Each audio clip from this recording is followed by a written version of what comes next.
Hello po, magandang gabi, magandang umaga 'no, nasa panig ba kayo ng mundo?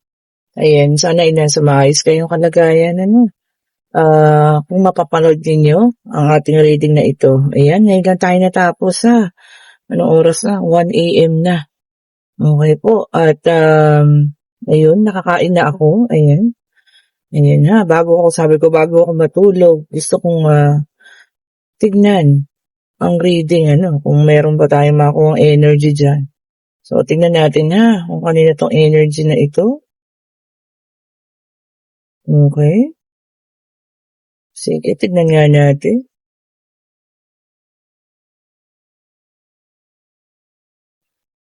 Tignan pa natin ha, tignan natin. Yung aso kong si Susoy nagmi-midnight snack. Uy, bakit? Tignan natin. So meron tayo rito, ah, 5 of Swords, meron tayo ditong 10 of Pentacles, ayan po. Meron tayong the Moon, and meron tayo ditong, 7 of Swords. Hmm. Medyo labo na yung aking mata. Kanina pa nakatitig sa mga cards. So, ayan po. Dun sa mga nagpa-reading. Salamat po pala ha, sa mga nagpa-reading sa atin. Ayan. Maraming salamat po ha. Talagang nakasubaybay sa schedule ko, no? Salamat po sa inyo. Ayan. Uy, talaga naman. Nakita niyo ba yun? Talagang nag-aanuhan. Nagtatalunan. Okay, meron tayong 2 of Swords. Meron tayong Queen of Pentacles. Ayan. Ano pa ba? Ayan pa nga natin ha. Eto, meron tayo ditong 6 of Pentacles and meron tayong the Judgment. Ayan ha. Ayan, alam nyo dito merong nagpili, ano? Ayan ha. Sa situational reading natin, merong pumili. Ayan, ano? Merong iniwanan. Maaaring itong ating Queen of Pentacles, ayan, na sa ngayon, talagang, or baka ng mga panahon na yun, nagkaroon ng pakiramdam na pagkatalo, ayan. Tapos, naghanap buhay, ayun, talagang nagkaroon ng pag-iisip na dito na lang muna ako, focus ako sa trabaho ko, no? Ayun nga, nadaan sa third party situation, third party situation, ayan, nabubulol tayo, no? Tapos ito nga, pinagbilian, ayan, may namili. Sad to say, hindi siya yung napili, ayan ha. Pero, ito ha, ang nakakagulat dito. Kasi, nakasubaybay pa rin sa'yo ang taong ito. Ayan, At nakikita niya na ikaw ay umaayos ang buhay mo. Tapos, nakikita niya rin na meron ng taong nagpapasaya sa iyo. Ayan ha, alam mo ba na ang taong ito ay masama ang loob sa'yo, masama ang pakiramdam pag nakikita kanyang masaya. At magwawala ang taong ito ha. Kapag nakita niyang ikaw ay maaaring makisama sa iba, ikasal sa iba, magkagusto sa iba, ayan, magkarelasyon sa iba po. Tandaan mo ha, ang taong pong ito ay magwawala at ayan So kung nakikita niyo rito, this is a very hard decision. So maaaring may paggising ang taong ito kung makita niyang mapupunta ka sa iba. Ayan, at hindi niya kakayanin, So, maaaring siya ay makipag-usap sa'yo at magkakaroon ka ng mabigat na pagdedesisyon po, ha? So, ayun. Bakit kaayaw niya na ikaw ay sumaya? Anong ibig sabihin nito? Mahal ka pa po ng taong ito.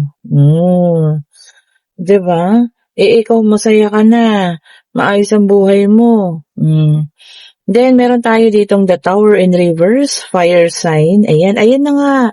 Kasi, ka na, nakapag-transformation ka na. Ayan, ako si Pipoy po yan. Tapos, kumbaga, naging maayos ka na, no? Ngayon, may bago na nagpapatibok ng puso mo. Yan, hindi ka raw po kakayanin yun. Ayan, meron tayong 9 of Cups. Ito naman, water sign, naka-reverse din. Sabi niya rito, lack of inner joy. Wala siyang kasiyahan. 'Di ba? Anong tawag sa taong gano'n? Yung iniwanan ka na pero ayaw ka pa rin niyang maging masaya. Ano yan, narcissist. Ano yun, gusto niya siya lang yung masaya? 'Di ba? So, ayun po ha, baka maaring guluhin kayo ng taong ito kasi nga parang ang ano niya magwawala siya 'no, kung saka-sakaling mapunta ka sa iba. Ay, gano'n. And then meron tayong Three of Wands, ayan, fire sign. So, fire, water, and then fire. O, naglalagablab. O, nagpe-prepare na raw to. O, ayan ha. Nagpe-prepare na siya. Siguro sa pakikipagkita sa'yo. Ayan, pakikipag-usap, ano. Or baka mamaya meron kayong party. O, ng bago mong person at pupunta siya ha. O, expect nyo na ang gulo ha. Magwawala daw tong taong ito. No, the same thing, the judgment. Tingnan niyo naman. So talagang parang nagkaroon siya ng ano, no, realization, pagkagising. Sa mga panahon na ito na masaya ka na at may bago ka, ayun nga, para po siyang nagising, ano. Parang naisip niya, hindi, mahal ko siya. Dapat ako yun. Oh, parang ganun. Ngayon pa, ay naku, no, puro fire sign po ito, naglalagablab ha, ang mga fire sign. 'Di ba? Ba't ayaw kayang ayaw kayang pagbigyan maging masaya. And then the lovers, meron tayong mga air sign dito, no? Ayan. O, ito siguro para sa iba naman, ano, magkakaroon ng harmonious relationship. O, parating na ha. Para sa inyo, yung mga tao na hindi naghahanap, kumbaga, pinaubaya na lang sa divine universe, ano, kung may darating, sige, kung wala, okay pa rin, ano, parang ganun. So, ayan na po ha, paparating na yung taong mga nakalaan para sa inyo. And then, meron tayong Queen of Pentacles, ito po ay naka-reverse, ayan, earth sign, ayan. So, kompleto na tayo ha, air, water, and earth. Ayan, kompleto na tayo ha. Oh, sabi rito, no, self-care. Oh, yung iba, sarili ang aalagaan mo na ngayon. Ayan, no? Self-centered. Talagang puro, kumbaga, sabi siguro, no, kapag talaga nasaktan ka, no, ang isip mo lang talaga ngayon, makabangon ka, makamove on ka, at sarili lang muna talaga yung iintindihin, ano, which is very good. Lagi niyo pong tatandaan, ha, na at kung ano man ang mangyari, unahin niyo po ang inyong mga sarili. Okay po. Huwag natin unahin yung mga taong walang pagpapahalaga sa atin ha. Yung sarili po muna. And then meron tayong the devil which is an earth sign. Ayan. Attachment. Yung iba sa inyo talagang hindi maka-move on. Sobra yung pagka-attach sa isang tao, sa isang bagay, sa isang pangyayari. Naku, pagka ganyan po, paulit-ulit lang po yan. So need na nating mag-move on po ha. Mag-move on na tayo. And then, meron tayong Ten of Cups, which is a water sign. Ayan. Blissful relationship. May mga pangarap or ninanais, mithiin sa buhay na makakamtan na raw po. Ano? Magkakatotoo na. Ano kaya yun? Diba? Ang ganda. So, kung sa inyo yan, meron kayong pinapangarap, meron tayong hinihiling. Ayan po ha. Patuloy lang ating pagdadasal. Sabi ko nga, alam ng Panginoon kung para talaga sa iyo yan, ibibigay niya sa tamang panahon. 'Di ba? Kumaga, 'di ba sabi nga may kasabihan, pagkapanganak mo pa lang nakaguhit na sa iyong mga kamay ang iyong kapalaran. Nakaranas ka man ngayon ng kumbaga bundok-bundok na hirap. Alam mo 'yun, hindi yan laging ganyan. Kumbaga iikot at iikot ang iyong kapalaran po, ha. So ito na siguro paparating na, tanggapin ng buong puso, ha. Then meron tayong Knight of Pentacles which is an earth sign. Ayan, ano. Yung iba naman sa inyo daw ngayon, hard work lang iniisip. Kung yung iba bakasyon, may iba naman na hard work. Syempre po pagka ganitong semana, 'di ba? Semana Santa, maraming pagkakakitaan. Yung iba talaga, syempre, yun talaga kailangan maghanap buhay pa rin, ano? Siguro maraming mga sideline na gagawin. And then meron tayo ditong Knight of Cups in reverse, which is a water sign. Ayan, ano? May makikilala raw kayong overacting. Ano ba yan? Baka magkakaroon kayo ng, tawag dito, kaguluhan dahil sa isang taong overacting. Sino ba yun? umaarte ng over o tama ba yun? Overacting. Kumbaga, feeling niyang victim siya. Pero siya naman 'tong ano, 'di ba, siya yung mga nag-uumpisa ng kaguluhan. O iwas-iwas ha, baka meron na kayong nakikitang ganyan na nag-overacting talaga, iwasan niyo na po. And then meron tayong 5 of Cups which is a water signs, acceptance. So pagtanggap, paramihan naman sa inyo or merong iba naman sa inyo ngayon na matatanggap na yung sitwasyon. Mas maganda naman po para tayo ay makapag-move on na ha. Tanggapin na kung ano po yung mga bagay-bagay na dapat nating i-accept para tayo po yung makapag-move on na. Ayan, at ito na yung ating last sa deck of cards, Queen of Cups, which is a water sign. Ayan, ano. Merong pagkakataon na makakaranas kayo ng comfort. Ayan ha. Or pag-aalala. O ayan, sa isang tao po. Ayan, kung sino man ito, no? Kung ito ay kaibigan ninyo na talagang i-comfort kayo dahil may pinagdadaanan, magpasalamat po tayo sa mga taong ganyan, ha? Ibig sabihin po, yan po ang mga tunay at tapat din yung mga kaibigan. Di ba kahit paulit-ulit na yung mga sinasabi ninyo, kwento ninyo, pero nandiyan pa rin, nakikinig, Sabi nga, alagaan, at i-cherish natin yung mga ganitong tao po, ha? Okay, so eto na. Ang ating yes and no card, ayan, pwede na kayo magtanong, pag-ibig, relationship. Pag-ibig, relationship, parang isa lang.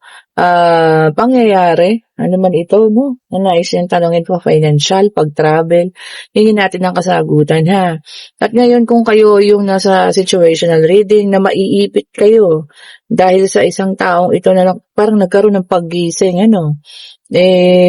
sana po, yung tamang desisyon, inyong ibigay, Kasi sabi niya, kasi nakikita ko rito talagang ilalaban pa kayo ng taong ito, Ano yun, parang nagkaroon siya ng realization dahil nakikita niya na magiging masaya ka na sa iba.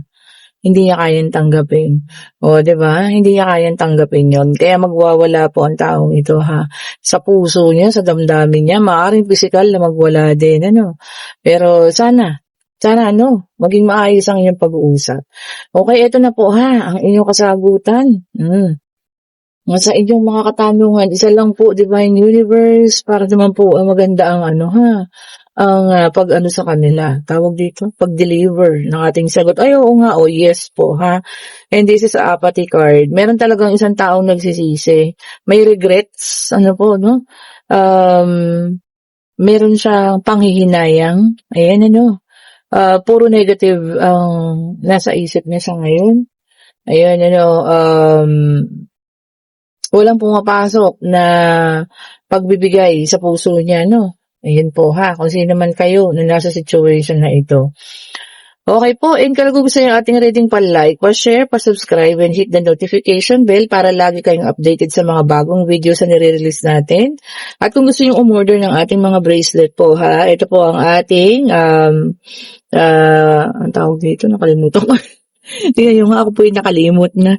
Ayan po ha, Tiger Eye. Ayan, ito po ay Tiger Eye. Ito po ay Lapis Lazuli. Ayan ang Crystal of Wishes. Ito naman ay Aventurine kung gusto nyo maayusan yung mga relationship. Ito naman kung bagong pag-ibig o kung ano man, ang Rose Quartz ang magbibigay sa inyo niyan. Ang Carnelian naman, ibabalik sa inyo ang taong mahal ninyo kung talagang para sa inyo. And then, meron tayong original jade. Ayan po ang original jade. Ayan, stone from the heaven. At ito po ang mga citrine. Ayan ha, combination ng ating clear quartz. Ito clear quartz. Merong combination ng citrine and clear quartz. Ang sinasabi nilang pinaka-powerful ha, pagdating sa financial, yung combination po. Clear quartz and citrine quartz. O, ayan po ha. Tapos, ito po yung ating jade. Ayan. Ito ang rainbow jade. At ito naman ang ating black rose tourmaline para sa mga negatibong enerhiya po, pantanggal ng mga negatibo, ayan, mga omen, ganyan, bad luck. Tapos ito rin ang ating black tourmaline, ayan, with evil eye, ayan. At ito naman ating combination tiger eye and black tourmaline, ayan. At ito po ang mga amethyst. Ayan po, click niyo yung link kung gusto niyo mag-order ha. Ako lang po yung naglalagay dyan. And kung gusto niyo magpa-schedule ng reading para sa linggo, ayan, mag-message na rin po kayo. Thank you so much for watching po. Good morning po sa lahat. Have a great day po ha. Bye-bye po.